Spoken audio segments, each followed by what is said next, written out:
santé.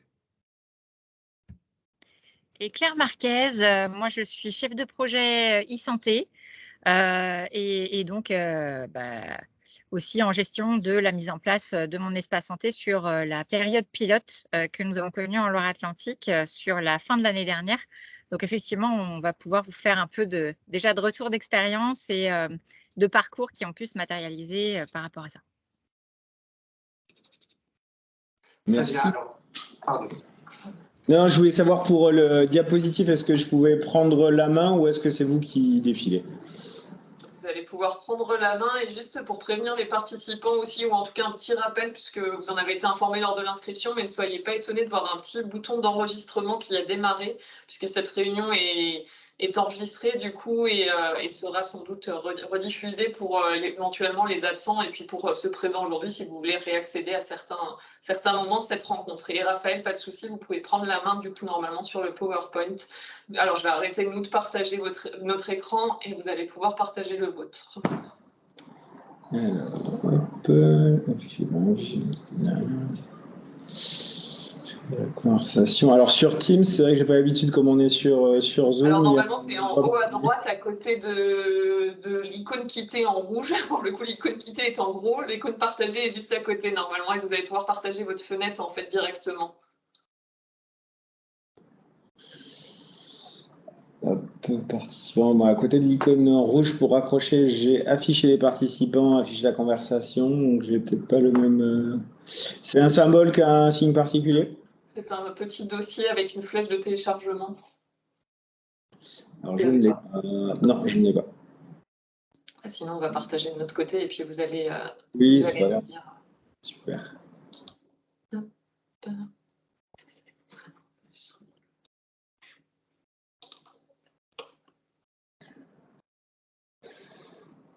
Alors, j'ai juste cherché dans les paramètres.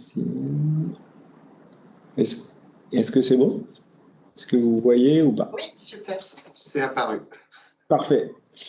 Donc la GDS, comme vous le disiez, de mon espace santé, vous la connaissez en tout cas en tant que professionnel de santé déjà, puisque ça a commencé effectivement avec le dossier médical personnel, dossier médical partagé, qui a eu effectivement une historicité particulière, mais en tout cas qui était voulu initialement comme en réalité un carnet de santé informatisé.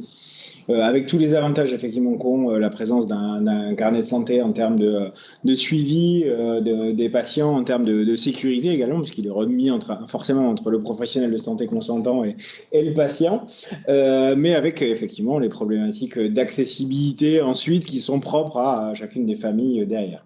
Et avec le développement effectivement des technologies numériques, à partir de 2005, effectivement, ça n'avait plus de sens de ne pas avoir la possibilité d'utiliser effectivement les formats numériques pour pouvoir échanger des données de santé sécurisées entre le patient et les professionnels de santé.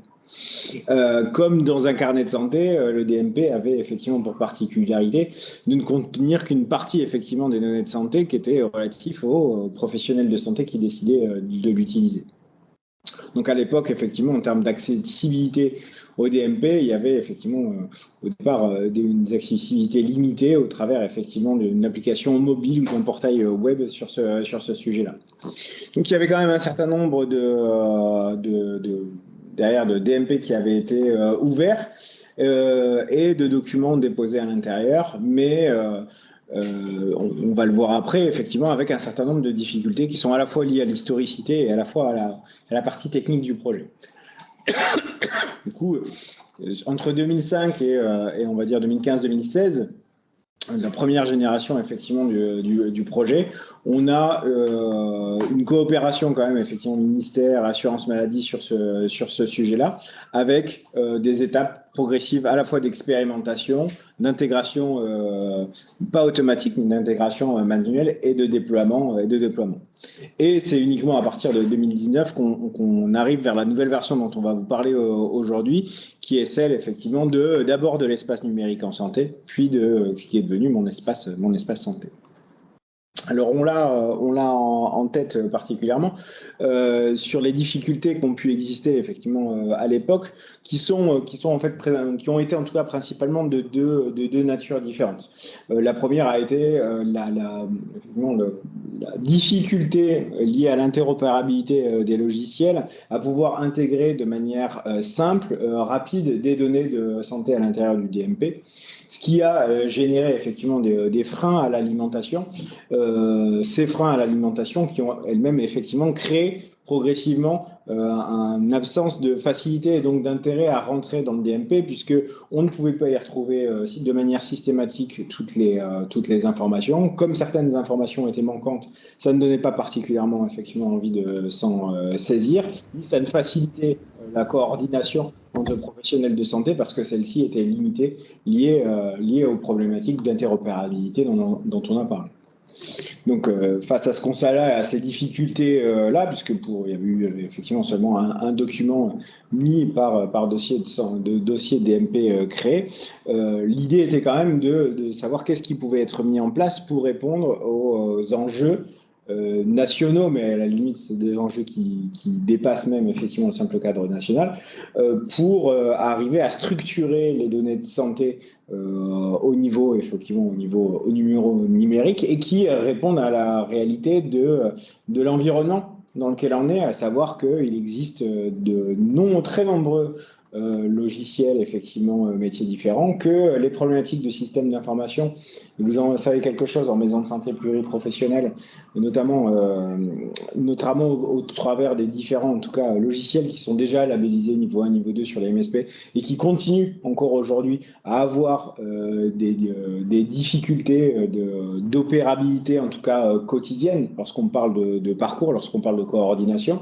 On voit encore effectivement de très nombreux logiciels qui, malgré effectivement leur niveau, la validation en tout cas dans le cahier des charges, continuent à avoir des problématiques effectivement notamment pour les professions paramédicales, manque de fonctionnalités spécifiques, ou même lorsqu'on veut basculer d'un système d'information à un autre, labellisé, alors même qu'ils sont labellisés, on voit bien les difficultés que l'on rencontre avec ces opérateurs qui continuent effectivement à ne pas avoir en réalité l'intégralité des fonctionnalités d'interopérabilité qu'ils sont censés avoir au niveau national en tant qu'éditeur de logiciels et qui pourtant concrètement au quotidien effectivement rendent les choses parfois très compliquées.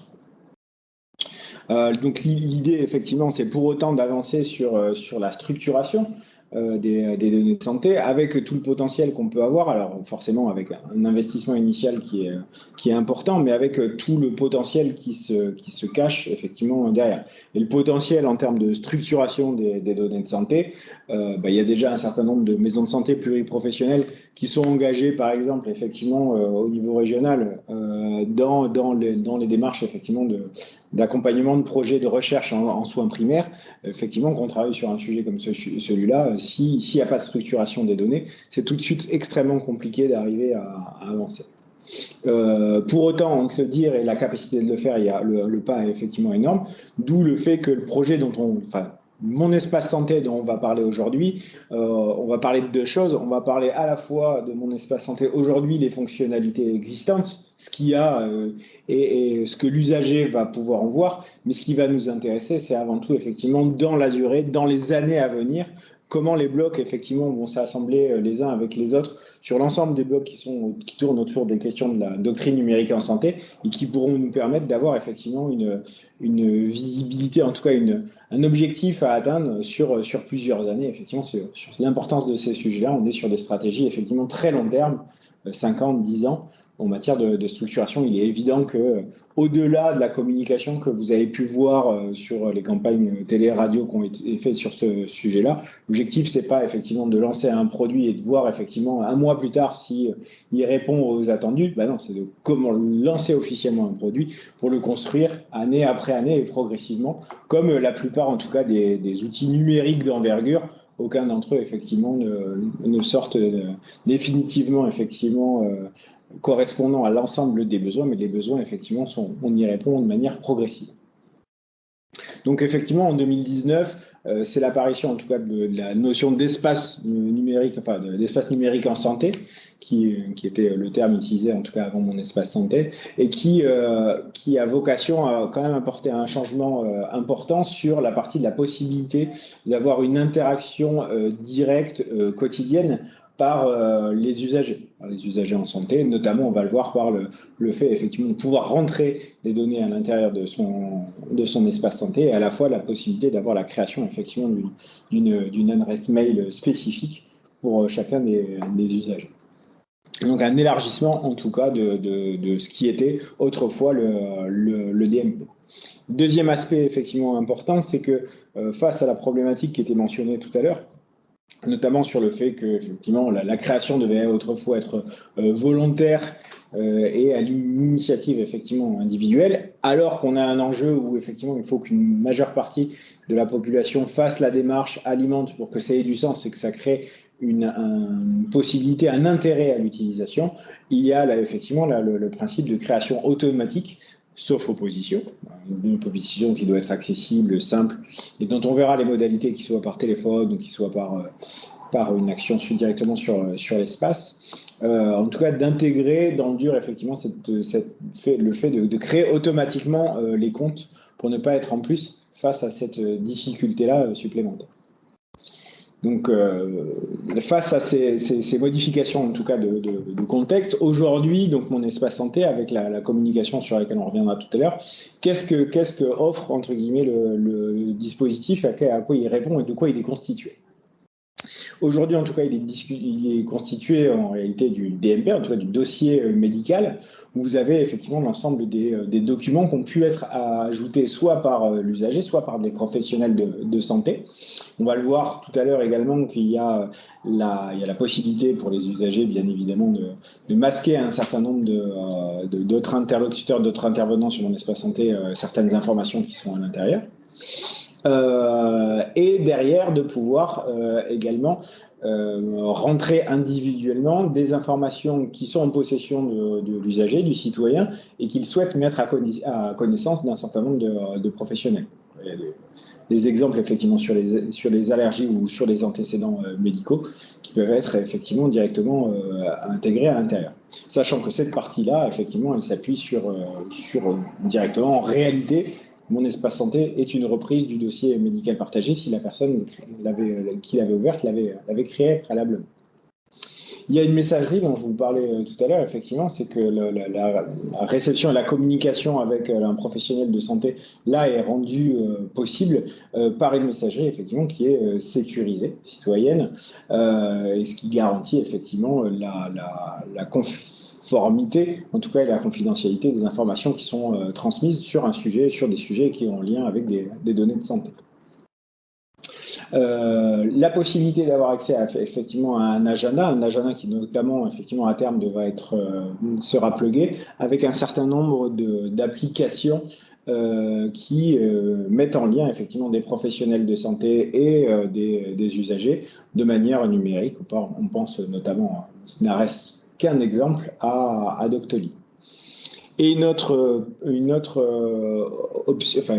offre de service qui, elle, effectivement, sortira bientôt, qui est pas accessible pour l'instant, qui est un store, en tout cas un store d'applications qui seront forcément, qui auront répondu à un certain nombre d'engagements et de respect liés à un cahier des charges effectivement national assez précis, notamment sur la scientificité effectivement de ce qui est proposé au niveau des applications. L'un des objectifs étant, au travers de l'accès, de la montée en charge, je veux dire, de tout ce qui existe dans le domaine de la santé d'un point de vue des applications numériques, l'objectif étant de proposer effectivement du contenu de qualité mais sécurisé effectivement au niveau des usagers.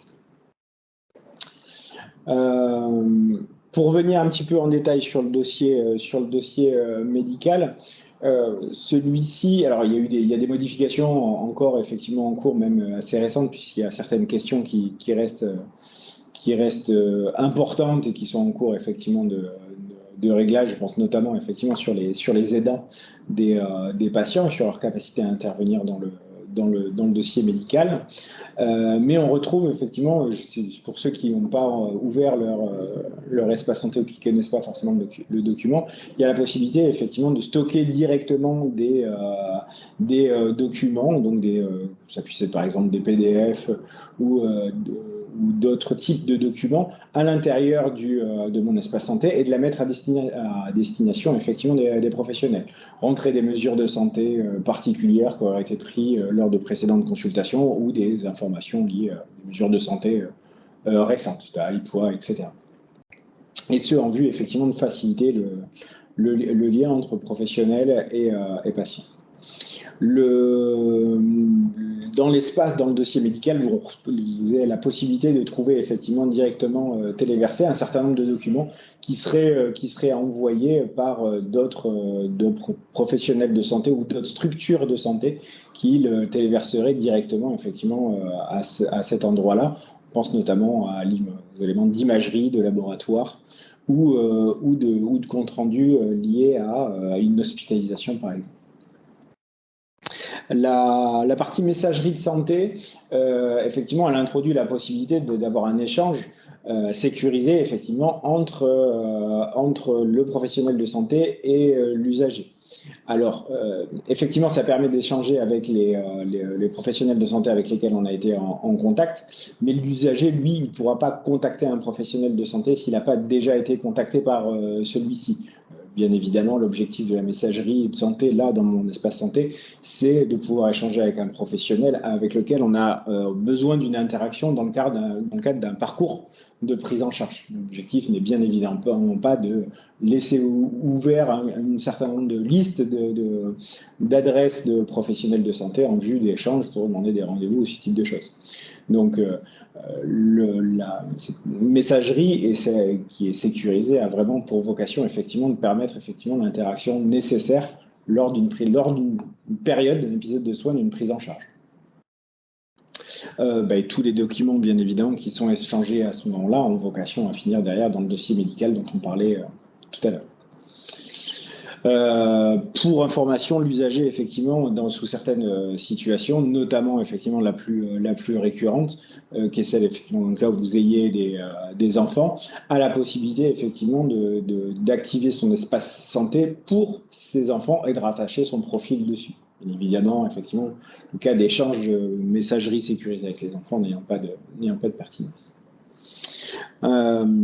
Pour compléter un point évoqué tout à l'heure, qui est essentiel et dont, du coup, c'est une des questions qu'on vous posera, c'est est-ce que un certain nombre de patients sont revenus en tout cas vers vous lorsqu'on a eu l'ouverture, en tout cas dont je vous parlais tout à l'heure, la création automatique d'un certain nombre de comptes, qui a été fait de manière différée, on verra sur le planning tout à l'heure, qui a été fait de manière différée en Loire-Atlantique, puisque nous étions dans le cadre d'une expérimentation, un des 3 départements expérimentateurs de l'ouverture, effectivement, de la création de masse des adresses et des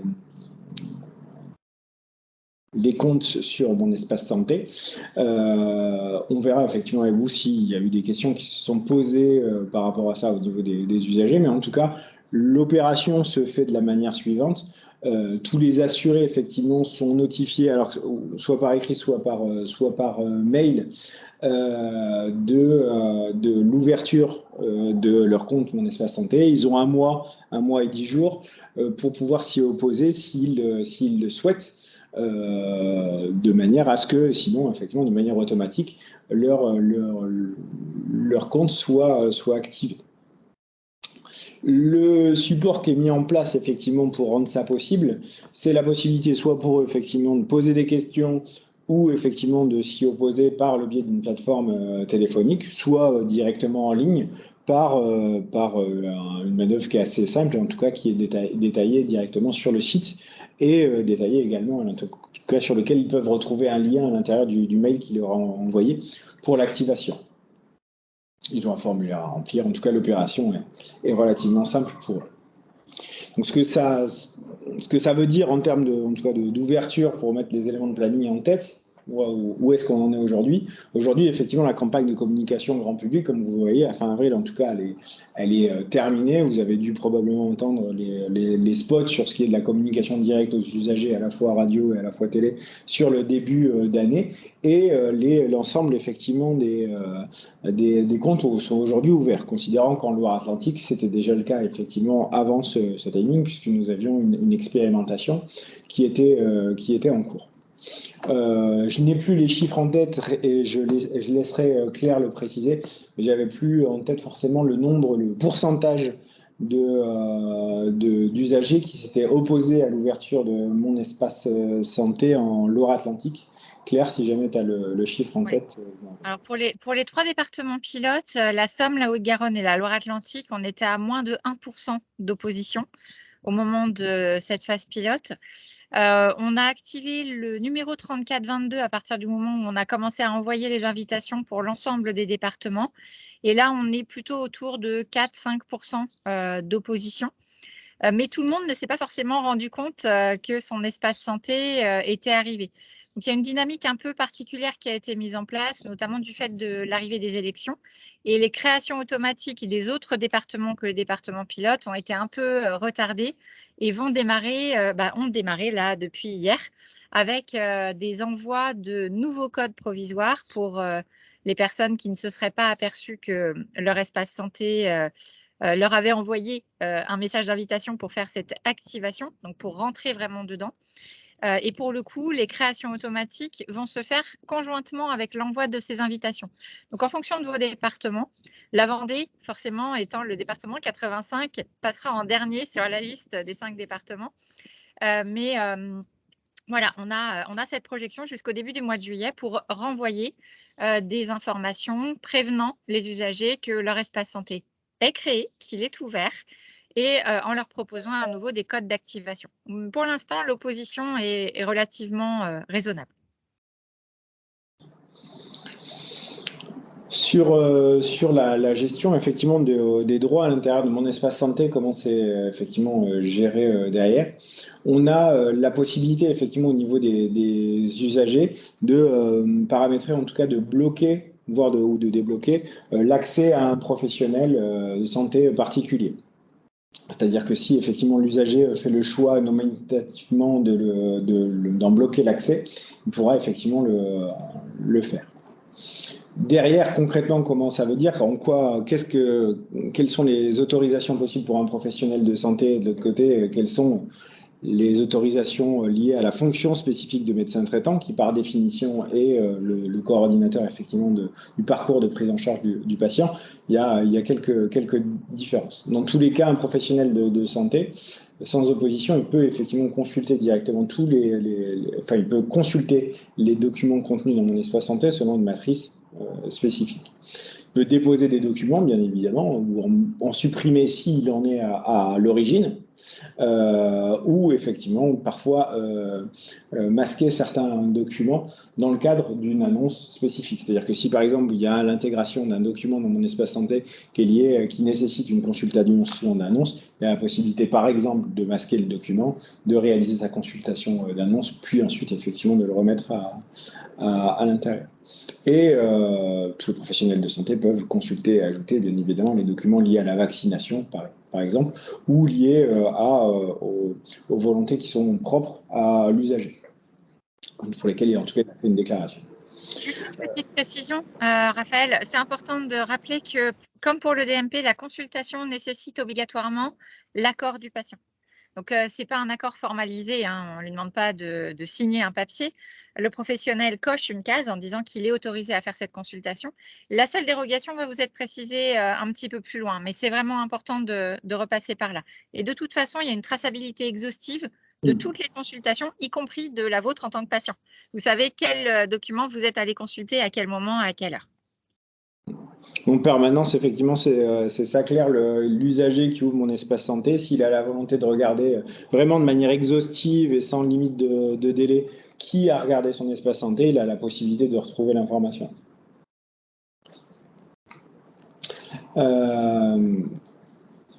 Et il a la possibilité effectivement d'accéder, le médecin traitant a aussi la spécificité de pouvoir accéder aux documents que le patient a choisi effectivement de masquer pour les autres professionnels. Il existe donc du coup une exception spécifique à cette situation, enfin en réalité 2 exceptions qui sont relatives aux situations d'urgence, qui là pour le coup nécessitent effectivement une intervention rapide, pour lequel en tout cas, mon espace santé, l'une des plus-values en termes d'existence et de rapidité de prise en charge, c'est celle effectivement où il y a besoin effectivement d'un accès en tant que SAMU Centre 15, de régulateur sur le Centre 15, sur la permanence des soins, enfin qu'elle soit en journée ou qu'elle soit sur les heures de permanence des soins ambulatoires, et un mode d'accès effectivement, en tout cas qui est un mode d'accès en mode bris-de-glace et qui permet en tout cas de justifier d'une urgence pour pouvoir effectivement consulter ces données-là. Dans tous les cas, bien évidemment, ces consultations, comme précisait Claire tout à l'heure, seront également tracées et l'intervention effectivement de ces recours à une situation d'urgence devront être justifiées.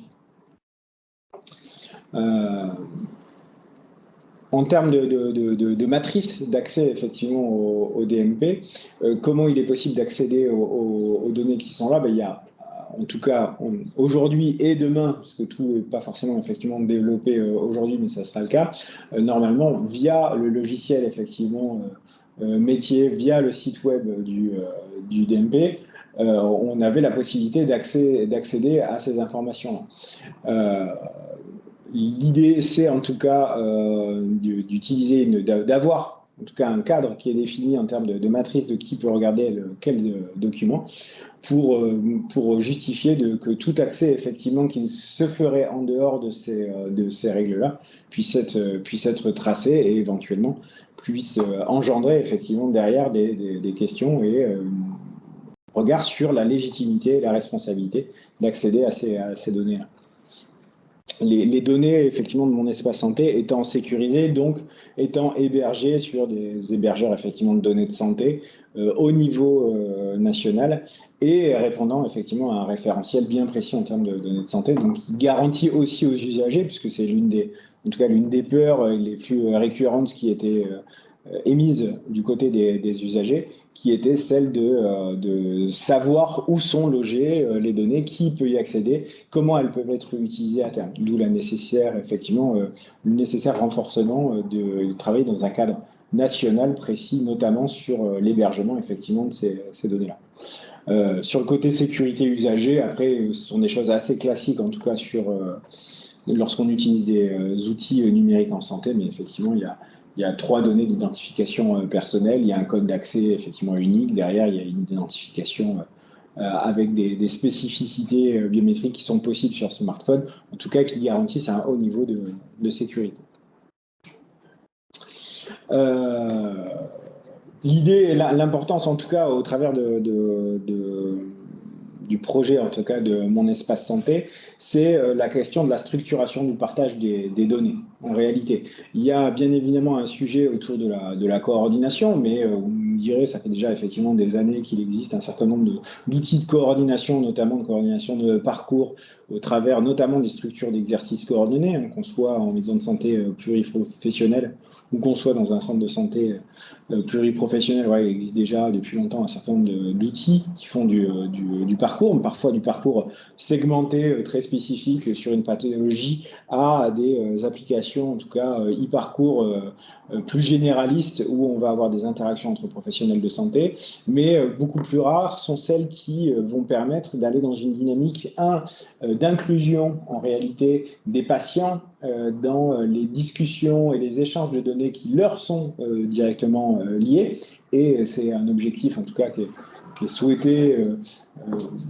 au travers effectivement de l'émergence, depuis en tout cas l'émergence des concepts de démocratie sanitaire, de renforcement de la place de l'usager dans le système de santé. Et au-delà de ça, dans un système de santé qui demain en tout cas s'espère, notamment au niveau de la prévention, donner une place plus importante et renforcer les compétences psychosociales des patients pour se prendre en charge leur santé, être un acteur en tout cas de la compréhension de son capital de santé et comment je fais face aux événements de la vie qui vont avancer, à la prise en charge d'une ALD demain, etc.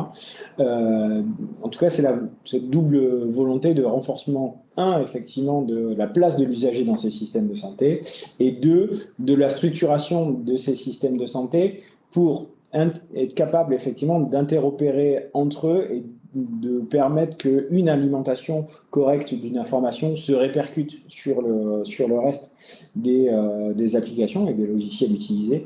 Et c'est donc limiter effectivement à terme le multi-remplissage à différents niveaux d'informations qui concernent un patient.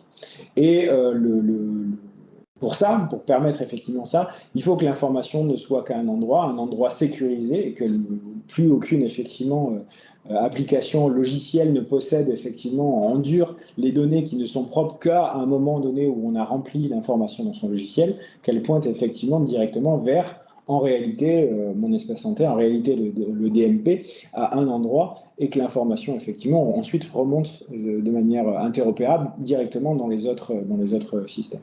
Alors bien sûr, ça, on va dire aujourd'hui, c'est pas du tout le cas, et c'est pas en tout cas, c'est pas opérationnel, soit, mais en tout cas, c'est la trajectoire que, à la fois au niveau national, assurance maladie, État, éditeur de logiciels, l'objectif, c'est de suivre effectivement cette trajectoire-là. Trajectoire qui comprend, en tout cas dans la doctrine numérique en santé, d'autres blocs qui sont aussi essentiels que celui de où est positionnée la donnée dans le DMP, qui sont l'identifiant national, effectivement, de santé, qui sont derrière des informations comme effectivement tous les points de repère, tous les éléments et les socles liés effectivement aux données de santé.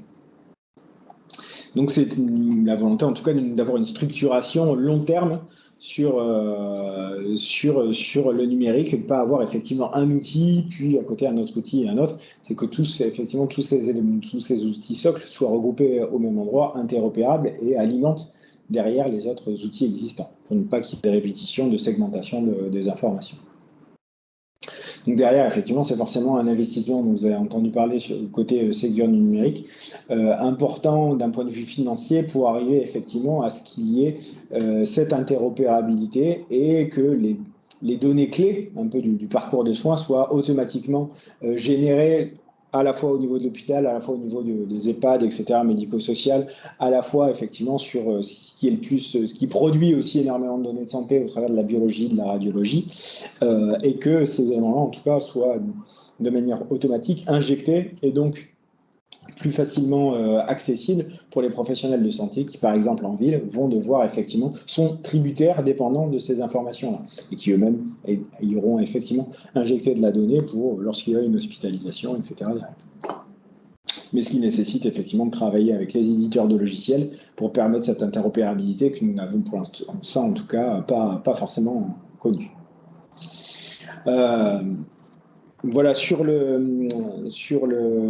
l'expérimentation, en tout cas, dont on peut vous parler aussi en Loire-Atlantique, sur Claire, je laisserai Claire présenter aussi, échanger sur les retours d'expérience qu'elle a pu avoir au niveau de la Loire-Atlantique. Mais la phase, en tout cas, d'un point de vue technique qui a été présentée tout à l'heure, a été réalisée en Loire-Atlantique, avec le faible, en tout cas, taux de refus d'activation mon espace santé derrière.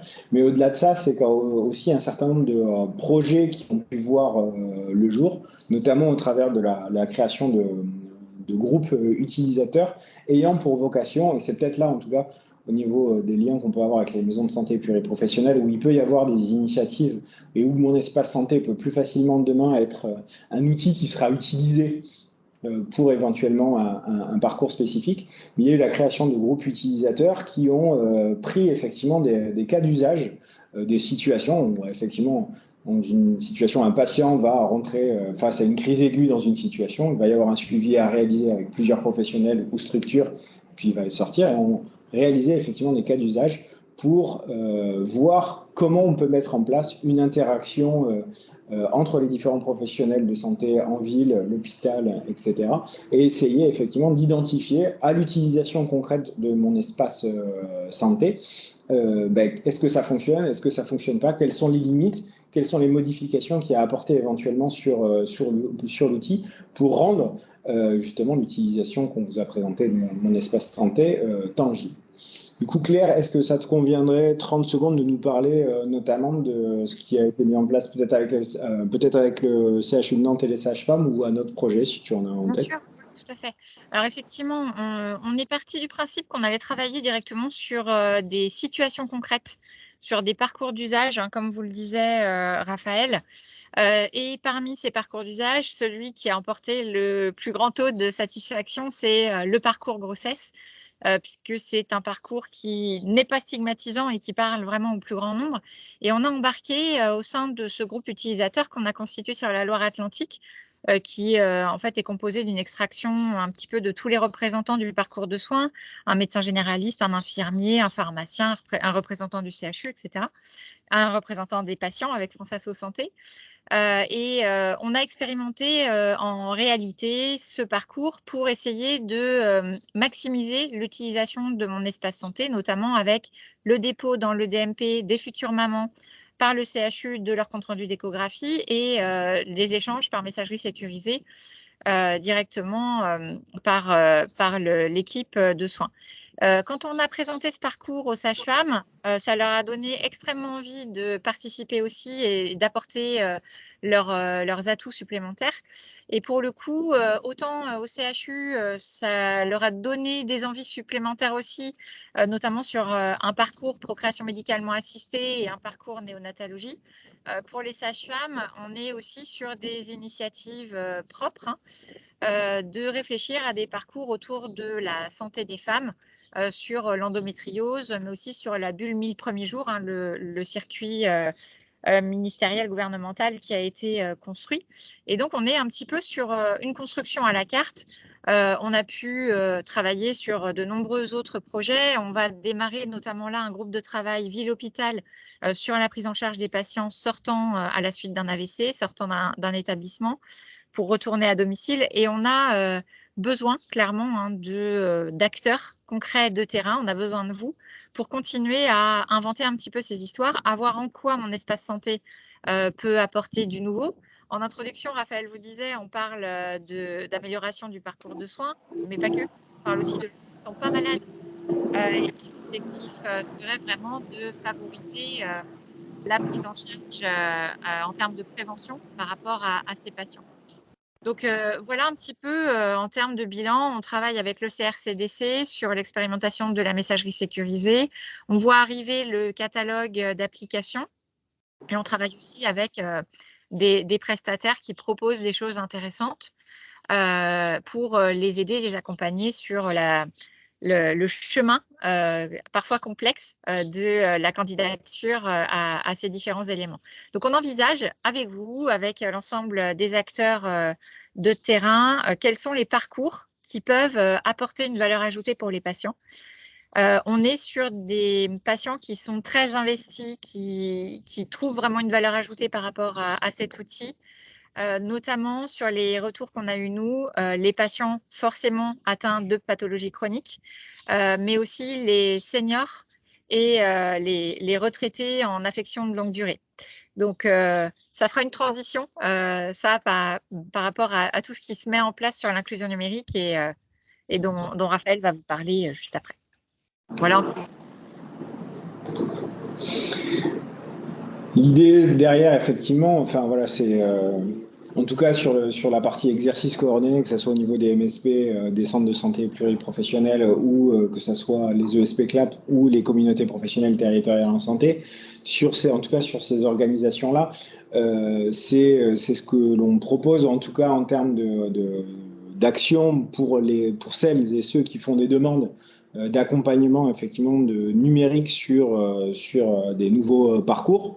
Et j'ai en tête effectivement une demande récente de la SPTS de Danceny qui faisait la demande effectivement sur l'utilisation de mon espace santé sur ce qui est le parcours AVC effectivement sur le territoire. Vous avez besoin de cette outillage en tout cas pour coordonner, parce qu'à un moment donné, ils ont mis en place quelque chose avec le CHU et effectivement se pose la question de, une fois qu'on a formalisé le parcours, de quel outil utiliser, quel canal, simplifier, pourquoi pas directement travailler effectivement avec celui-là, vu que à terme, de toute façon, effectivement, les données seront portées directement, si on veut impliquer les usagers directement à ce niveau-là. Et comme effectivement sur la partie AVC, il y a un sujet, en tout cas aidant, il y a un sujet usager. Eux, ils font cette demande-là, ils seront accompagnés pour que ce parcours soit rendu possible. Donc, c'est en tout cas une des formalisations concrètes qu'aujourd'hui on peut proposer avec mon espace santé, mais qui pourrait aussi prendre d'autres formes demain. Pour autant, sur le côté accompagnement des citoyens à la prise en charge, en tout cas, de ce qu'est mon espace santé, c'est sûr qu'il va falloir créer aussi, nous, derrière, effectivement, des réseaux, notamment des réseaux qui ont vocation à soutenir les usagers qui sont les plus éloignés du numérique. Alors, on le voit effectivement qu'on travaille notre segmentation côté assurance maladie. Effectivement et logiquement, ce sont les personnes les plus âgées qui sont éloignées du numérique. Et du coup, de nouveau, effectivement, la question proche aidant se fait. On a plusieurs populations dans ce qu'on appelle les seniors, effectivement des seniors sur lesquels ils ont besoin d'un accompagnement faible, qui utilisent déjà le smartphone, qui utilisent déjà un ordinateur, mais qui ont besoin d'un accompagnement effectivement d'entrée dans l'outillage existant. Et on a une problématique, pour le coup, qui n'est pas du tout la même, qui est effectivement sur des personnes plus âgées ou plus dépendantes, et où là, effectivement, il y a un travail à faire côté proche aidant. Et puis sur la partie inclusion numérique, on le voit aussi, ceux qui sont exclus sont les publics souvent effectivement les plus précaires, qui assez souvent quand même ont accès à un canal ou un outillage effectivement numérique, mais pour lequel il y a besoin d'un accompagnement spécifique qui est lié effectivement derrière plus à la maîtrise du français ou à la maîtrise de tout ce qui relève de l'administratif. Et du coup, c'est aussi un enjeu effectivement pour nous d'utiliser ce biais pour les amener aussi vers de l'information et les amener vers des canaux en tout cas de promotion de la santé et de prévention. En matière d'inclusion numérique, du coup, il y a un certain nombre d'actions qui vont être mises en place, notamment cette année, avec les espaces France Service. Alors, je ne sais pas si vous avez en tête ce que c'est, mais en gros, ce sont les maisons, en tout cas, de l'administration à l'échelle souvent plus rurale ou plus locale, qui répondent à un premier niveau à un certain nombre de questions liées à l'administratif, en tout cas des usagers, qui peut aller de la question de la retraite aux questions, effectivement, liées à la CAF ou liées à l'assurance maladie. Et du coup, on va travailler avec ces structures-là, notamment pour faire de la formation et permettre effectivement une réponse de premier niveau. Puis on va également mettre en place des ateliers pour les usagers qui sont identifiés comme étant en difficulté avec le numérique et donc avec mon espace santé derrière sur ces territoires-là.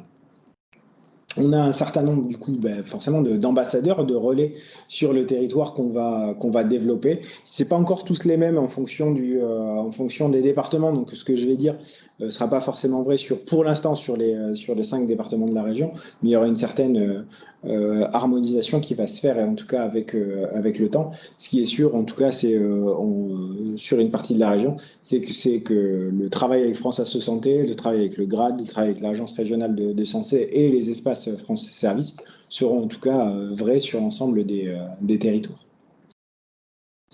Concrètement, derrière les finalités de ce dispositif, c'est permettre à un maximum effectivement d'usagers d'y avoir accès et derrière d'avoir un maximum d'acteurs tels que la PMSL, mais tels que également effectivement des structures comme l'URPS ou des structures effectivement comme l'association ESP Club d'être informés de manière récurrente de ce qui se passe, de l'actualité et surtout des possibilités d'utilisation qui peuvent être mentionnées en local. L'exemple effectivement qui était mentionné par Claire étant probablement l'un des plus probants où à un moment donné effectivement à la fois des professionnels de santé libéraux, à la fois une structure et à la fois effectivement un opérateur qui peut être l'assurance maladie mais qui peut être l'ARS, qui peut être le GRAD vont intervenir pour rendre effectivement l'utilisation d'outils dans le cadre d'un parcours qui est possible.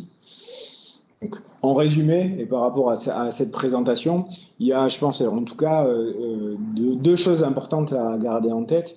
La première, c'est qu'est-ce qu'il y a dans mon espace santé. Je pense qu'il faut avoir en tête, effectivement, que pour l'usager, il y a la possibilité d'avoir cette messagerie sécurisée citoyenne, la possibilité, effectivement, là, d'intervenir, d'échanger directement avec un professionnel de santé, ce qui reste, effectivement, en tout cas, sur le format du mail, assez nouveau, avec des données de santé qui sont effectivement toujours à origine au niveau du DMP, échange accessible, et qu'à terme, il y aura un store d'applications effectivement forcément de qualité avec un niveau d'exigence scientifique qui sera effectivement maintenu et d'intérêt en matière de santé publique, combiné avec un calendrier. Déjà, une première idée sur mon espace santé, c'est quoi? Ce sont ces éléments-là.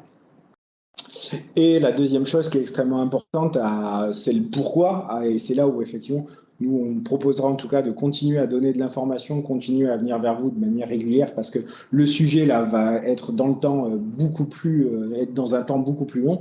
C'est celui de la structuration progressive des données de santé, notamment par la mise en place d'éléments socles pour effectivement pouvoir travailler sur la structuration effectivement des données de santé en France, considérant on est l'un des pays qui produisons le plus de données de santé, mais on est loin d'être le pays qui l'exploite le mieux en matière de santé publique, en matière de prévention, en matière de compréhension et de gestion des dépenses de santé également, où là, effectivement, mon espace santé, l'ouverture aujourd'hui, en tout cas, à partir de maintenant, de mon espace santé intervient comme étant une des premières étapes dans une longue, effectivement, démarche de structuration progressive des données de santé qui, à terme, effectivement, devront renforcer, en tout cas on l'espère, notre système de santé en connaissant mieux, effectivement, les évolutions des problématiques de santé de sa population, à terme, de manière globale, tout étant en mesure de redonner individuellement, effectivement, du poids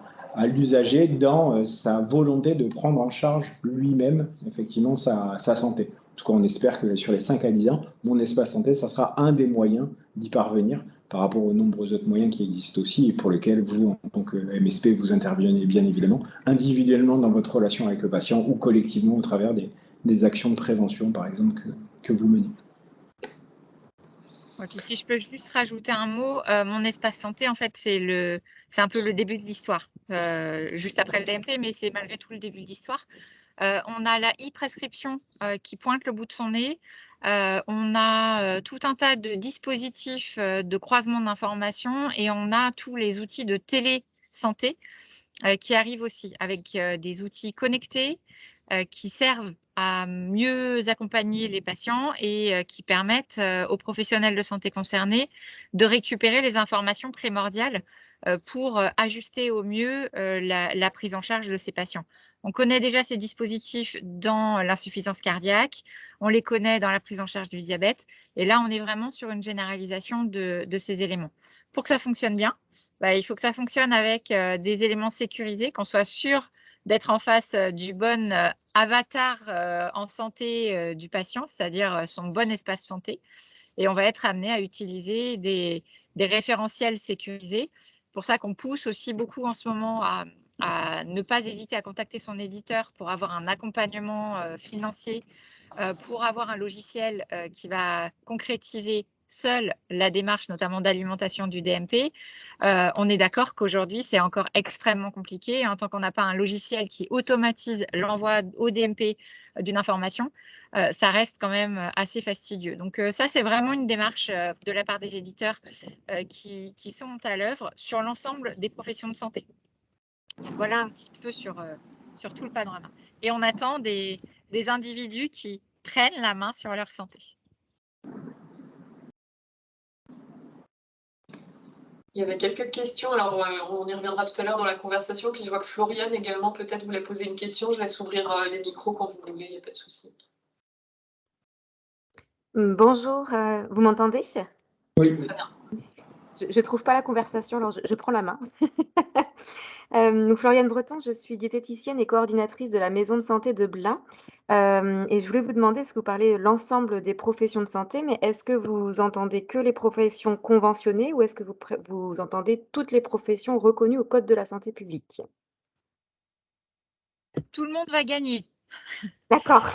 Dans un premier temps, on est effectivement sur les professions reconnues disposant d'une carte professionnelle de santé, une CPS, ce qui limite dans un premier environnement les accès. En revanche, la conscience qui est vraiment prise par tout le monde autour de la prise en charge d'un patient, c'est qu'on a des professionnels de la santé qui interviennent aussi auprès du patient et dont l'intervention est primordiale, notamment pour accompagner le patient en mode dynamique, en échangeant des messages avec lui, en partageant des exercices sur une application, en partageant des documents dans son DMP, en allant consulter des choses. Et là, dans ce cadre-là, on a un dispositif parallèle qui se met en place qui s'appelle le RPPS+. C'est en fait une deuxième couronne d'accompagnement qui est en train de se finaliser sur un plan technique pour que les professionnels de la santé qui ne sont pas inscrits directement sur l'espace de confiance puissent bénéficier de cet accompagnement-là. Et on parle alors notamment effectivement des diététiciens, mais aussi de tous les accompagnants à domicile qui pourront avoir un accompagnement plus privilégié pour ces patients-là. En revanche, la lecture, la consultation des documents restera soumise à la matrice d'habilitation que vous avez vu tout à l'heure, un tableau très serré pour s'assurer que les professionnels intéressés qui ont droit d'en savoir sur certains documents peuvent consulter certains documents et pas d'autres. Ça, c'est une matière évolutive. Ça a fait déjà l'objet d'évolution aujourd'hui. Donc, il y a beaucoup de choses qui vont se passer et vous pourrez candidater sur ce RPPS+. Bien, merci pour l'information. Je voudrais juste renvoyer au groupe un petit peu des éléments du fil de discussion à mettre en partage, c'est-à-dire qu'il y a cette notion d'ambassadeur et d'expérimentation qui ont été notées dans le fil de discussion, c'est-à-dire que les professionnels de santé comme ambassadeurs pourraient évidemment rendre attractif l'outil, les fonctionnalités, les objectifs. Et puis il y avait cette notion aussi de comment l'arrivée de cet outil viendrait bousculer le secret partagé, entre guillemets, je sais que ce n'est pas un terme forcément approprié, mais entre soignants. Et Madame, vous avez répondu par un arrêté, mais je trouve que c'est un élément important parce que c'est quelque chose qui est quand même régulièrement questionné. Oui, alors je suis d'accord avec vous, c'est fondamental. Raphaël, tu voulais dire quelque chose ? Non, c'est juste essentiel et c'est aussi pour ça qu'on est heureux, entre guillemets, d'intervenir là sur le créneau qui nous est proposé par la PMSL, parce que c'est pas forcément des sujets qui sont portés par tous les interlocuteurs dans le domaine de la santé, mais ça a été largement le cas par la PMSL, donc c'est vrai qu'on sait que sur ce sujet-là, enfin voilà, en tout cas, on sait que vous avez une perception claire de ce vers quoi devrait tendre le système de santé. Alors si l'outil le permet, ben, tant mieux. Oui, puis ce qui est clair, c'est que mon espace santé, à la suite du DMP, c'est le patient est propriétaire de ses données de santé. Et c'est sa propriété. Ce n'est pas la propriété de son médecin traitant qui choisit pour son enveloppe corporelle. C'est vraiment le patient qui est détenteur de ces données. Alors, ça a extrêmement bouleversé certains professionnels de santé sur l'accompagnement qu'on a fait pour le DMP. Ça a même agacé bon nombre de médecins traitants qui refusaient cette information. Malgré tout, il y a le dossier patient du professionnel et il y a le DMP qui est le dossier du patient. Ça, c'est un changement un petit peu de paradigme. Merci. Élodie, je pense qu'il y avait une question, je vois une main levée. Oui, c'était justement bonjour Madame Marquez et bonjour Monsieur Jarich et bonjour la PMSL et bonjour les participants. Oui, moi je suis coordinatrice d'une maison de santé multisite de 54 professionnels de santé. Je suis infirmière libérale, donc je vois bien dans mon exercice propre que si on souhaite alimenter les systèmes d'information partagés, il faut vraiment qu'on aille vers les données appartiennent au patient et lorsque ce patient est soigné par une équipe en MSP, eh bien ces données de santé doivent être partagées par les professionnels de santé qui assurent sa prise en charge. On est bien au clair qu'on ne souhaite pas avoir une visibilité sur tout le monde, même si on voit bien que les professionnels de santé sont aussi tous soumis au secret professionnel et ne vont pas fouiller dans les fiches.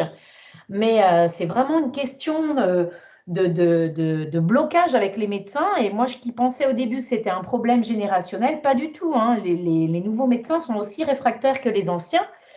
Et le souci, c'est que ils ne veulent pas nous laisser accès au contenu de leurs consultations. Ils disent que ce sont des consultations propres. Donc, on leur dit bien que c'est une consultation sur un problème de santé du patient qui peut tout à fait, en plus, être important à communiquer et à traiter en collaboration avec les infirmières et les autres professionnels de santé. Alors, on y va pas à pas, mais c'est très compliqué, quoi. Très compliqué. Oui, et puis, enfin, de toute façon, c'est un sujet que vous connaissez bien mieux que nous, mais la continuité de la prévalence des pathologies chroniques pour lesquelles vous avez développé des protocoles de prise en charge dans les MSP n'est malheureusement pas à la fin de son augmentation progressive. Ça va encore continuer à s'accenter. Il y a les problématiques de démographie médicale vont continuer à s'accentuer, et la seule réponse de qualité pour les patients et la seule réponse effectivement qui émerge et qui est celle qui s'inscrira sur la pérennité sur le temps long, c'est celle de la coordination entre les professionnels de santé, de la protocolisation et des échanges dans ce cadre-là. C'est-à-dire que les équipes territoriales, quelle qu'en soit leur forme, sont forcément les équipes qui feront face à ces situations-là demain. Et plus les équipes seront formalisées, plus elles auront des outils efficients pour y faire face. Et donc, dans l'outil efficient, on a cadré sur qui doit voir quoi et à l'intérieur du patient. Et plus on arrivera à y faire face et qu'on se pose, qu'on appose encore effectivement parfois des visions du passé sur quelle place à quel professionnel, alors que ceci est très cadré, qu'on sait très bien, qu'on connaît très bien les décrets de compétences, qu'on sait qui fait quoi dans la prise en charge, c'est regarder plus dans le rétroviseur que regarder vers l'avant. Donc effectivement, l'outil doit être clair et ferme là-dessus, de garantir cette fluidité auquel tous les professionnels de santé, en plus, aspirent individuellement. Et du coup, si l'outil force à mettre tous les professionnels face au fait que tous les professionnels ont des responsabilités bien établies, bien évidentes et ont des droits pour pouvoir prendre le patient bien en charge correctement, il faut s'en saisir. Il ne faut pas effectivement rajouter des freins à une situation qui est déjà forcément complexe pour tout le monde.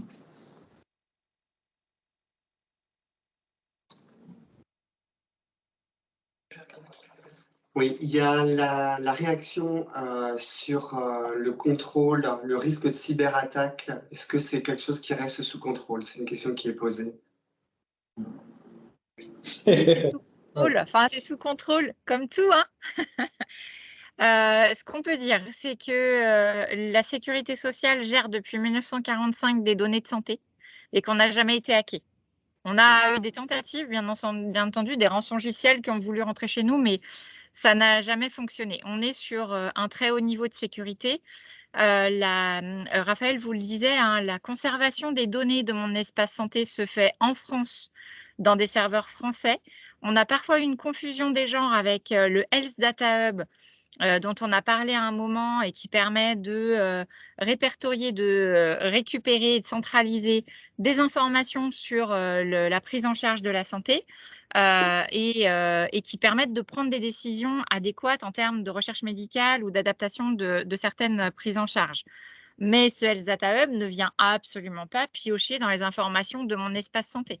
On va piocher directement à la source. Ce Health Data Hub, il est pour l'instant au point mort, puisque dans un premier temps, le gouvernement avait pensé à un support Microsoft et que face au lever de bouclier, ce support a été abandonné et on est aujourd'hui sur une quête plutôt d'un outil européen. Et on est un petit peu en retard sur le plan européen, sur la dynamique de santé numérique. Et il y a une vraie volonté aujourd'hui de travailler là-dessus. Donc, on est plutôt sur cet élément-là. Donc, en termes de cybersécurité, on est sur une maîtrise du produit. Les cyberattaques sont aussi maîtrisées, vous l'avez vu tout à l'heure. Et bien entendu, vous avez déjà activé votre espace santé, donc vous le savez, quand on se connecte à son espace santé, on a un choix d'un identifiant, d'un mot de passe et d'un code provisoire que vous recevez systématiquement à chaque fois. Donc, on est sur un point de sécurité renforcé. À ce niveau-là, il n'y a pas de problématique en cas de souci. Et dans tous les cas, sur l'autre versant, c'est-à-dire le versant producteur de données, notamment les professionnels de santé et les établissements, dans toutes les agences régionales de santé, on a un plan cyber qui est renforcé avec des critères de vigilance, avec des réponses à des cahiers des charges drastiques notamment suite aux attaques dont ont pu faire l'objet certains établissements hospitaliers l'année dernière.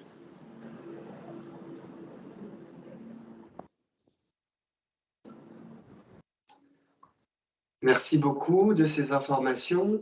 Et Clémence Pachot souhaite prendre la parole. Bonjour Clémence Pachot, donc je suis coordinatrice d'une MSP dans le Maine-et-Loire et également sage-femme libérale. Du coup, je revenais un petit peu sur le partage des documents par les établissements de santé. Hors DMP ou mon espace santé, c'est vrai qu'avec certains établissements de santé, on a du mal à avoir des documents numériques. Voilà, peut-être le CHU avec lequel vous avez fait des expérimentations sont plus mobiles là-dessus, mais moi, je sais, par exemple, je travaille avec la maternité de Cholet. Voilà, on est clairement encore au tout papier, alors qu'ils impriment les papiers, on les scanne pour les mettre sur notre dossier informatique. C'est quand même un petit peu dommage.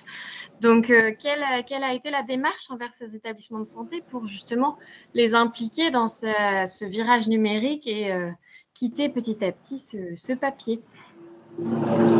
Alors, je peux vous rassurer, le CH de Cholet vient de faire une expérimentation sur plusieurs parcours numériques. Et à partir du moment où un établissement rentre sur ces expérimentations, ça veut dire qu'ils sont vraiment en train de caler l'ensemble des paramétrages en interne pour faire en sorte de quitter l'environnement papier, voire pire, les échanges par fax. Parce qu'au CHU, on a aussi CHU de Nantes, un plan zéro fax, ce qui est quand même un petit peu intriguant. Heureusement, on n'a plus le Minitel. Mais on est vraiment sur cette dynamique d'accompagnement en établissement pour faire en sorte qu'on puisse basculer sur une dématérialisation complète des éléments. L'arrêté dont j'ai partagé le lien là dans le fil de discussion concerne autant les professionnels de santé libéraux que les établissements. Et là, il y a une obligation de transmettre toutes les lettres de liaison dans le DMP, tous les comptes rendus d'hospitalisation également, et à partir de fin 2023, tous les comptes rendus opératoires. Donc, on est déjà sur ces éléments-là, et après, nos établissements sont en réalité très demandeurs qu'on travaille avec eux sur des situations concrètes pour qu'on puisse voir comment fonctionner ensemble et quel type de documents on peut aller implémenter. Par exemple, nous, avec le CHU de Nantes sur ce parcours maternité, le choix qui a été fait, c'est d'alimenter les comptes rendus d'échographie, les comptes rendus de consultation et le compte rendu d'accouchement. Mais Cholet arrive. Ok, très bien, merci, bonne nouvelle. Et le fax, c'est vrai, hein, non, mais c'est impressionnant qu'en 2022, certaines personnes, on appelle le téléphone, vous avez un fax? Non, pardon, j'ai pas un fax, on est en 2022.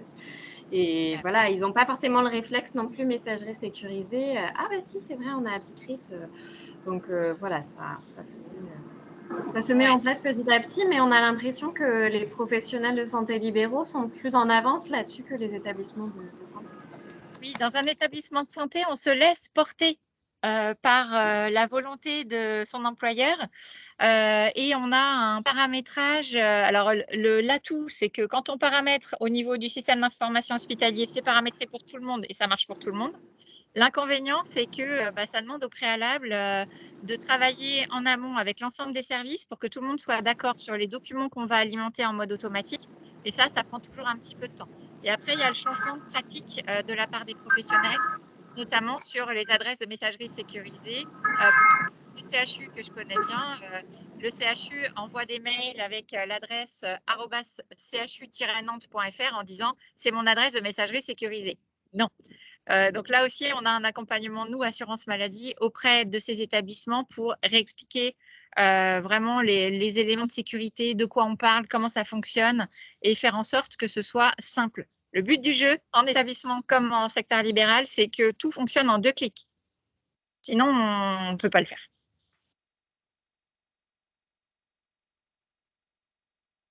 Très bien, merci. Merci Clémence. Il y avait une autre question à nouveau dans la conversation qui était d'Élodie qui ne trouve pas l'application mobile, puisqu'Élodie elle est au top de la technologie, donc on dépasse le fax, on passe sur l'appli mobile. Est-ce qu'il y en a une du coup? Elle arrive, Élodie, elle arrive. Elle nous est promise pour ce mois de mai, ce joli mois de mai, je l'ai vue. J'ai moi-même la version bêta test, elle est très opérationnelle. On peut prendre des photos directement avec son smartphone, des photos de ces documents. Ça permet de les scanner et de les ajouter directement dans son propre DMP. Donc, c'est vraiment une très belle valeur ajoutée. On a accès à son profil médical, on a accès à sa messagerie sécurisée. Donc, c'est plutôt intéressant. Cette application mobile, elle est en finalisation et elle arrive là dans le courant du mois de mai. A priori, on a une très bonne nouvelle puisque le store d'applications, sa première version, avec des applications qui ne viennent pas remplir des données ni dans les mesures. Si vous avez une montre Withings qui mesure le nombre de pas que vous faites ou votre fréquence cardiaque, on n'a pas encore d'ajout de ces applications. En revanche, les applications qui sont qu'on appelle non interfacées, c'est-à-dire qu'ils ne vont pas aller rajouter des éléments d'information, comme Petit Bambou, comme Apato pour l'endométriose, etc., vont pouvoir s'ajouter probablement tout début juillet. Donc là, on aurait déjà une première version du store d'applications qui serait livrée. Application mobile en premier, le store d'applications va arriver et a priori sur les livraisons programmées, on devrait avoir l'agenda qui devrait glisser le bout de son nez juste entre les deux là.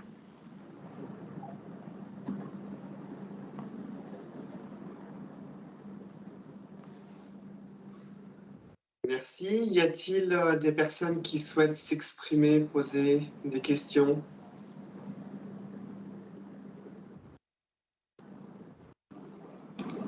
Je voulais, excuse-moi Gaëlle, je voulais juste faire un retour parce que donc c'est encore Elodie. Hein. Donc j'ai ouvert mon espace santé il y a 2 mois et j'ai été quand même épatée parce qu'entre-temps j'ai eu des examens en clinique. Et donc normalement on a toute une procédure de code avec identifiant pour récupérer le compte-rendu de radio, tout ça, c'est assez complexe. Donc autant vous dire que j'ai même pas été chercher mes comptes rendus. Et là, quand je me suis connectée tout à l'heure à mon espace santé, j'ai vu que j'avais mon compte-rendu qui avait été transmis par la clinique. Tout est horodaté, tout est classé correctement, mes traitements, pareil. Enfin, je trouvais ça vraiment top.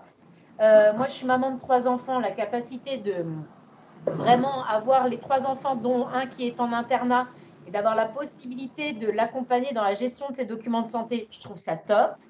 Là, j'accompagne aussi ma maman en pathologie chronique et je l'ai aidée à rédiger les directives anticipées sur son espace santé. Je trouve ça top.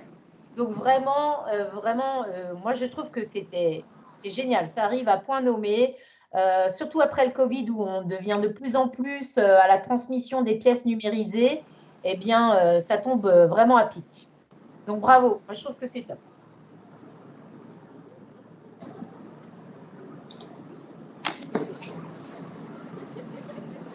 Vous êtes prête à être ambassadrice, j'ai l'impression. Non, mais je rejoins tout à fait votre remarque dans le fil de discussion, c'est-à-dire que pour pouvoir connaître le produit et en parler avec vos patients, l'idéal, on peut vous contraindre à rien, mais l'idéal, c'est d'aller le découvrir par vous-même, c'est d'aller jouer dessus, d'aller alimenter ce profil médical. Et notre groupe utilisateur, sa fonction, comme vous le disiez tout à l'heure, Raphaël, c'est pas de dire « Ah, qu'est-ce que c'est joli, c'est trop bien, ça marche trop bien ». C'est aussi de nous dire « Ah, mais il manque ça, mais nous, on voudrait rajouter ça, et mais nous, il nous faudrait telle fonctionnalité pour que ça marche bien ». Ça, on le fait remonter aussi sur les développements à venir du produit. Et notamment, la liste des professionnels de santé qui prennent en charge un patient, ça a fait l'objet d'une remarque de notre groupe utilisateur qui a demandé qu'on ajoute cet élément d'information. Donc, c'est grâce à ça qu'on a rajouté cet élément. Et de la même façon, la possibilité de mettre fin à une conversation sur la messagerie sécurisée de santé, parce que c'est aussi une crainte de la part des professionnels, on peut l'entendre. On a la possibilité, parce qu'on a poussé un petit peu au développement de cet élément, on a la possibilité d'envoyer un message à son patient, un message simplement avec en objet entre crochets le mot « fin » en majuscule. Le système intercepte votre message, comprend que ça veut dire « je clôture la conversation ». Et c'est sans douleur pour le patient, on enlève juste la petite flèche de réponse et on le prévient que tel professionnel de santé a clôturé la conversation. Donc voilà, ça sécurise vraiment l'enveloppe et on a aussi besoin de ça, c'est-à-dire on a besoin des retours des patients, de quoi ils ont besoin, et on a besoin des retours des professionnels de santé qui notamment nous ont dit, bah, moi en tant que médecin traitant, quand l'application mobile de mon patient enregistrera son taux de glycémie parce que c'est un patient diabétique, bah, si son sang est au bord du caramel, moi j'ai besoin d'avoir une alerte dans mon logiciel métier qui me dise attention, il faut appeler Madame Marquez parce que là ça va pas du tout, quoi. Donc ça aussi, ça fait l'objet alors de développement à venir ou immédiat, mais en tout cas, sachez qu'on est tout à fait ouvert par rapport à ces suggestions. Merci. Clémence souhaitait reprendre la parole, me semble-t-il. Oui, moi, c'était plutôt par rapport à la vaccination. C'est vrai que c'est un volet qui est de plus en plus pluripro parce qu'il y a de plus en plus d'acteurs autour de la vaccination, notamment les pharmaciens pour qui ça va se développer là. Mais bien entendu, les infirmières et les sages-femmes autour des généralistes. Et nombre de patients ne savent plus où est tel carnet de santé ou une feuille qui volante, voilà. C'est vrai que dans le cadre de la périnatalité, en tant que sage-femme, nous, on a à cœur de remettre à jour les jeunes parents dans leur vaccination notamment, mais pour plein d'autres problématiques aussi. Et c'est vrai que plus il y a de professionnels qui gravitent autour de cette problématique et plus c'est dur d'avoir des informations sur ce qui a été réellement fait. Donc, il y a différentes choses qui existent déjà, payantes ou pas, dans différentes régions, mais c'est vrai que je pense que ça pourrait être une réponse au moins au fur et à mesure, hein, peut-être pas sur les gens qui ont un carnet de santé invisible ou qui ressemble à un gruyère, mais au moins pour toutes les vaccinations qui auront lieu dans le futur, le suivi à l'avenir sera plus simple si tout est centralisé dessus, c'est sûr. Oui, on est sur l'automatisation des alimentations des vaccins par l'ensemble des professionnels de santé. On était sur mesvaccins.net et là, on va vraiment basculer dans l'alimentation au sein de mon espace santé pour les adultes et pour les enfants. Notre objectif, c'est de faire en sorte que dès tout petit, on puisse avoir une conscience de citoyen, comme on a une conscience de citoyen écologique, et bien d'avoir cette conscience. Et notamment les périodes de vaccination, alors du bébé, où on est quand même sur une période assez intense de vaccination, une période où ce bébé est pris en charge tantôt par un pédiatre, tantôt par le médecin traitant, tantôt par la PMI. On part en vacances avec le bébé parce qu'on l'emmène quand même. Et là, il lui arrive quelque chose et on passe aux urgences et on a tous les éléments en main en fait. Donc, si on a oublié le carnet de santé quand on va chez le médecin pour faire une vaccination et qu'on oublie de recoller l'étiquette après dans le carnet de santé, c'est fichu. Là, on est sur une dynamique d'automatisme. Donc, l'idée, c'est vraiment ça, à la fois d'enregistrer la donnée, l'information, mais aussi d'aller sur de l'anticipation, c'est-à-dire qu'en fonction du calendrier vaccinal et des propositions de vaccins qui existent, je vais aller pousser, notamment grâce à l'agenda qui connaît mon âge et du coup qui sait à partir de quel âge on peut me proposer certaines vaccinations. En interaction avec les deux, on va pouvoir avoir une lecture de la date de vaccination qui doit être une date de vaccination certaine. Hein. Moi, si je mets au hasard ma date de vaccination, c'est un peu trop risqué. En revanche, j'atteins l'âge de 45 ans, j'ai mon rappel de DT polio, ça c'est facile. Mon agenda va me dire bon anniversaire, va te faire piquer. De la même façon que cet agenda va servir aussi en termes de prévention pour tous les dépistages. Tu as 50 ans, bon anniversaire, pense au dépistage du cancer colorectal. Donc voilà, c'est l'ensemble de ces interactions qui ont vraiment une valeur ajoutée par rapport au DMP parce qu'on passe sur un mode vraiment beaucoup plus dynamique. Tous ces modes-là ne peuvent fonctionner que si on a des usagers qui deviennent proactifs sur l'utilisation de leur espace santé, qui deviennent dynamiques et qui comprennent ce qu'il y a dedans, sans parler d'aller tripoter, d'être geek avec, mais au moins de pouvoir l'avoir ouvert, de savoir ce qu'il y a dedans pour pouvoir le repartager derrière. Et en termes de vaccination, on passe sur cette automatisation aussi. Il faut que les logiciels soient prêts.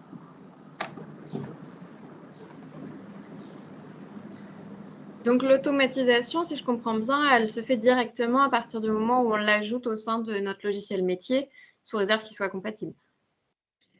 Alors ça, on va le vérifier, parce que nous, on aime bien toujours aller vérifier qu'est-ce qu'on nous dit. Et nous ne sommes pas certains qu'il n'eût pas fallu faire une toute petite manipulation supplémentaire. Donc, on va lancer, nous, un parcours, justement, vaccination du bébé pour vérifier comment ça marche et voir concrètement par rapport à différents logiciels métiers, quelles sont les dynamiques qu'on doit adopter pour faire cette alimentation. Donc, soit ça fonctionne tout seul et à partir du moment où le médecin enregistre une vaccination, ça part directement, ou l'infirmier et ça part directement.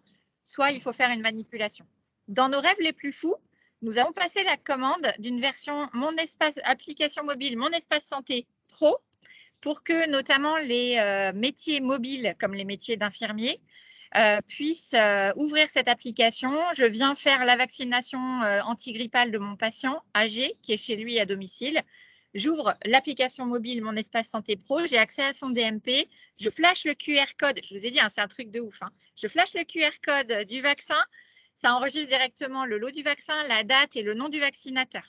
Et là, j'ai quelque chose de rapide, facile, efficace, qui permet aux professionnels de vraiment se sentir investis dedans, plutôt que de rentrer après au cabinet et de reprendre la liste de tous les patients que j'ai vaccinés parce que c'est la période et de refaire un par un cette alimentation. Ça, c'est dans la projection de ce qu'on a passé en commande. C'est pas encore réalisé, concrétisé. Mais en tout cas, on est sur ces idées-là. Et sur le parcours vaccination du bébé, c'est sur la Loire-Atlantique, en tout cas, qu'on va l'expérimenter. Mais si vous êtes intéressé, vous êtes sur le Maine-et-Loire, c'est ça? Oui, moi je suis sur le Maine-et-Loire. Après, les bébés ne sont pas forcément notre cœur de cible de vaccination en tant que sage-femme, hein. Nous, on vaccine plutôt les gens qui sont autour du bébé, mais oui, c'est intéressant comme expérimentation dans tous les cas. On peut lancer un autre parcours sur le Maine-et-Loire, sur la vaccination des futurs parents. C'est l'occasion souvent pour les jeunes adultes de se remettre à jour, en fait, parce que les gens qui sont en bonne santé ne vont pas forcément consulter leur médecin, hormis éventuellement dans le cadre du sport. Et en fait, c'est souvent au moment de l'arrivée d'un enfant qu'on fait un peu le point sur la vaccination. Oui, tout à fait.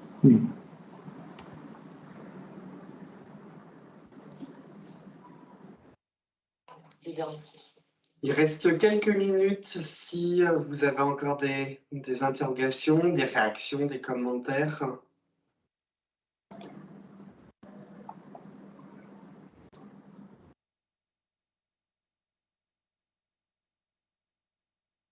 Juste, je voulais aussi ajouter, vous m'entendez? Oui. Oui. Il ne faut pas oublier qu'il y a encore quand même un frein, et cette fois-ci, les médecins n'y sont pour rien, mais c'est la connexion, la vitesse de connexion et le réseau en milieu rural. Et ça, on ne peut pas passer outre parce que ces outils sont formidables, mais quand il y a du réseau, on peut s'en servir, sinon ça ne sert à rien. Et actuellement, nous, on le voit bien, je suis dans les coteaux du Léon, entre Angers, Cholet et Saumur. Et on a vraiment des zones blanches où on ne reçoit même pas les appels sur nos téléphones pro. Donc ça, il faut absolument aussi que vous ayez la possibilité de peser sur l'accès au réseau pour tous dans les pays de la Loire, pour tous les territoires. Du coup, ça, c'est quelque chose qui a été rappelé dans les travaux préalables au nouveau projet régional de santé du Conseil régional. À ce titre-là, Assurance Maladie, Agence régionale de santé sont questionnés en fait sur quelles sont les actions qui peuvent être mises en place pour améliorer, enfin pour pouvoir participer à l'amélioration des objectifs du projet régional de santé. Il y avait principalement deux éléments qui étaient ressortis et le deuxième, c'est effectivement l'accompagnement, le travail en lien notamment avec la préfecture, donc le conseil régional, sur l'amélioration de la couverture réseau sur les zones sensibles et particulièrement sur l'accès fibre jusqu'aux maisons de santé. Voilà, maisons de santé plus que CPTS, puisqu'aujourd'hui, il n'y a pas de défection en CPTS contrairement au MSP. Donc l'enjeu est moindre, même si à terme, il y a quand même l'enjeu effectivement d'avoir sur ces structures-là des outils numériques qui soient puissants et donc interconnectés et donc qui nécessitent de la bande passante. Donc oui, ça reste, en tout cas côté assurance maladie, toujours, puis même côté agence régionale de santé au travers des échanges, toujours une priorité côté relation avec les autres instances qui représentent le service public, tout à fait. Merci. Merci Elodie. Merci du coup aux intervenants. Je vois qu'il n'y a pas forcément d'autres questions dans le fil de conversation. Donc, je vois qu'il n'y a pas de main levée non plus. En tout cas, n'hésitez pas si toutefois il y avait des questions de dernière minute. Toujours est-il que même si par la suite de cette rencontre, il y a d'autres questions qui venaient à vous, même ne serait-ce que par les échanges au sein de votre équipe, etc., n'hésitez pas aussi à les faire remonter. Voilà, soit directement à la PMSL et nous-mêmes on fera le lien avec Raphaël, avec Claire, soit également ou directement auprès de la CEPAM. Enfin voilà, n'hésitez pas sur ce sujet à faire remonter les éléments.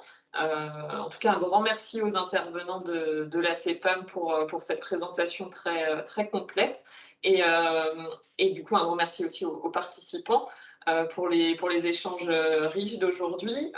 Pour clôturer, s'il n'y a pas d'autres questions, on va vous mettre rapidement dans le fil de conversation juste un rapide questionnaire d'évaluation de cette rencontre-là. Donc là aussi, vous aurez des petits champs de commentaires s'il y a des choses que vous voulez compléter. Je vois qu'il y a une dernière question, Floriane, je te laisse la parole si tu ne veux, pas de souci. C'est juste surtout une question dans le sens où je n'ai pas d'accès à la conversation et je ne sais pas si je suis la seule. Du coup, je ne vois pas du tout les échanges depuis le début, en fait. Mince, alors, je ne sais pas comment, si tu es sur téléphone ou sur ordinateur. Si jamais c'est sur ordinateur, normalement, sur la barre du haut de menu, il y a un petit onglet participants et juste à côté, il y a conversation. Eh bien, je ne l'ai pas. J'ai que participants, j'ai pas pour dérouler et cocher quelque chose. Bon, c'est pas grave, hein, mais c'est juste pour prévenir, parce que du coup, est-ce qu'on pourrait avoir au moins les liens de l'article dont vous parliez tout à l'heure, le Alors, renvoyer à la suite, pareil, oui, complètement, Floriane. À la suite de la réunion, de toute façon, on va vous envoyer aussi le support du coup, qui a été présenté par Raphaël. On va compléter le mail également avec le lien de l'arrêté que Claire a pu mettre dans la conversation. Et puis on complétera. Voilà. En tout cas, on refera un petit point si dans les échanges, on revoit qu'il y avait des choses à repréciser. Pas de souci, on vous envoie ça dans le mail suite à la réunion du coup, de ce jour-là que vous allez recevoir. Parfait, merci beaucoup. Pas de souci, merci à vous.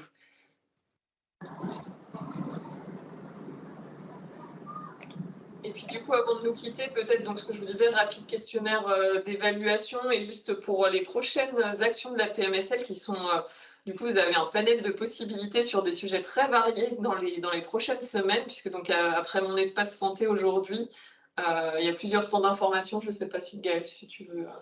Il y a un prochain temps d'information donc sur la réunion. Sur la formation Pacte destinée donc aux coordinatrices, coordinateurs des maisons de santé pluripro.